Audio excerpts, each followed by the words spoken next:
welcome to the channel. My name is Kiki. If you're new here, if you just stumbled upon this channel, my name is Kiki. I do cooking videos, cleaning, interior decor, and beauty. So welcome to the channel. So today I'm going to brine my chicken and then I'm going to roast it, and I'm just going to take you through the steps. These are all the spices that I'm going to use, and I'm going to use a tablespoon of each.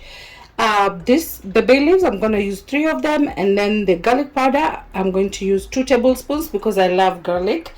If you do not like garlic, you can use 1 tablespoon, or you can use fresh garlic. Also the rosemary, if you have fresh rosemary, fresh thyme, you can use that. So my chicken is this is the chicken that I'm going to brine, and it is 4.03 lbs, so it's a big one, and I'm going to be brining this. All right, so this is my water. This is a lot of water. That's what I'm going to be using, and this is half a cup of salt, and this is I'm using pink salt, and this is half a cup of brown sugar. If you do not have brown sugar, you can use honey. Yeah, honey is best, but I don't have enough honey. So this is all my spices, so I'm just gonna dump them all in there. And then salt. Yes, you need a lot of salt, and the brown sugar.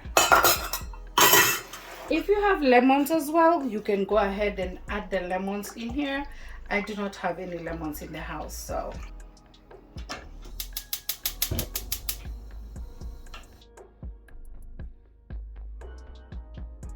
boil this until the salt dissolves completely, and then we're gonna let it cool down completely. Like, it needs to be completely cold.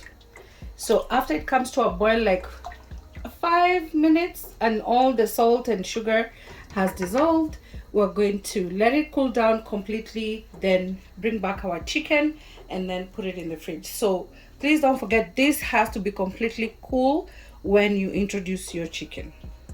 Right. So guys, my brine is done, and I'm just going to switch that off and wait for it to cool down before I introduce my chicken. Okay, so guys, my brine is here and it's completely cooled down. Ooh, and it smells so good. It smells so good. So I'm going to transfer it to a bigger container, because obviously if I put the chicken in here, it's gonna overflow. We don't want that. So I'll be transferring it to this one. This one is much bigger.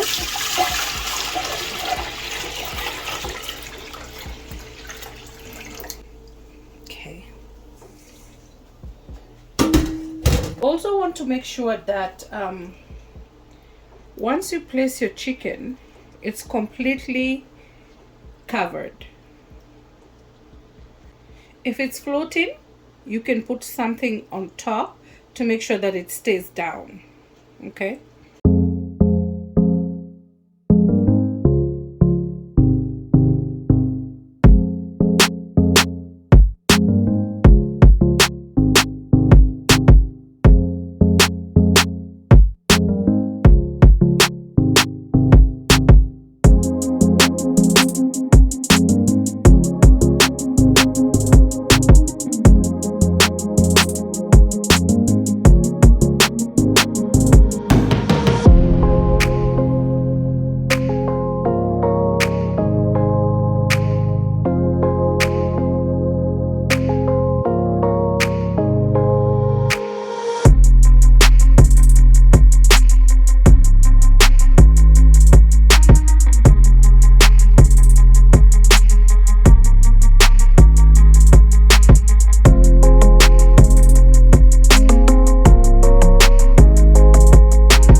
So once you've rinsed off the surface of the chicken for any extra salt, you want to leave your chicken inside your sink for a little bit so that it can drip majority of the water. Then you want to pat it dry so that it can be easier to apply butter and any other spices that you might have for the chicken. I also do want to emphasize, if you're going to brine your chicken, make sure that you do practice food safety and you wash your sink thoroughly. And also when it's in the fridge, make sure nobody's touching it or moving it while it's in there, to just avoid cross contamination. So guys, these are the spices that I'm going to rub on my chicken, and I'm going to use a teaspoon of each this time, and I already have mixed it up right there, the one that I'm showing you. And then I'm going to be using 6 tablespoons of butter, and so this bar is 4 tablespoons, and then I have 2 tablespoons on the side here. So this the butter, I left it out so it's at room temperature, so it's really soft and easy to maneuver. So you want to do that, you want to take it out of the fridge ahead of time so that it can be easy for you to use. So I'm going to be smearing this butter and the spices under the skin of the chicken. So you want to put your fingers in between the chicken and the skin to just loosen it up a little bit. Mine was tearing up a little bit because it was too tight. The chicken was so fat. It was very big. So you want to make sure you go in gently so that you don't tear up the skin, and just loosen it up from the body of the chicken. And then that's where you're going to go in with your butter and just smear it all over, then smear it on top.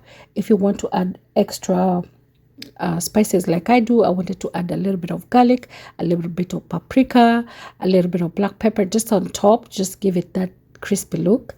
Yeah, then pop it in the oven for 1 hour 40 minutes for it to cook.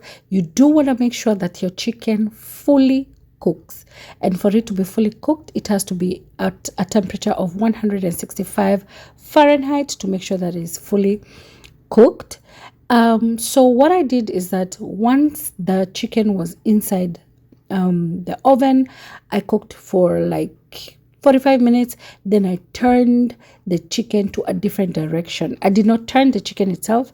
I turned the chicken onto a different facing a different direction, to just make sure it fully cooks. I'm also going to be tying the legs of this chicken with a butcher's twine. If you're in America, you can buy that from Amazon. I got mine from Amazon, and I'm just going to tie up the chicken thighs to even get a more even cooking throughout the whole chicken.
guys, my chicken is done, and you can put a rack underneath the chicken so that it doesn't stick onto your foil. I forgot to put mine, but nevertheless I took it out when it was still hot, so it didn't have time to stick. And here I'm just checking the temperature to make sure that the thickest parts of the chicken are fully cooked at an inside temperature of 165. So if you're not subscribed yet, please do kindly hit the subscribe button, and I guess I'll see you on the next one.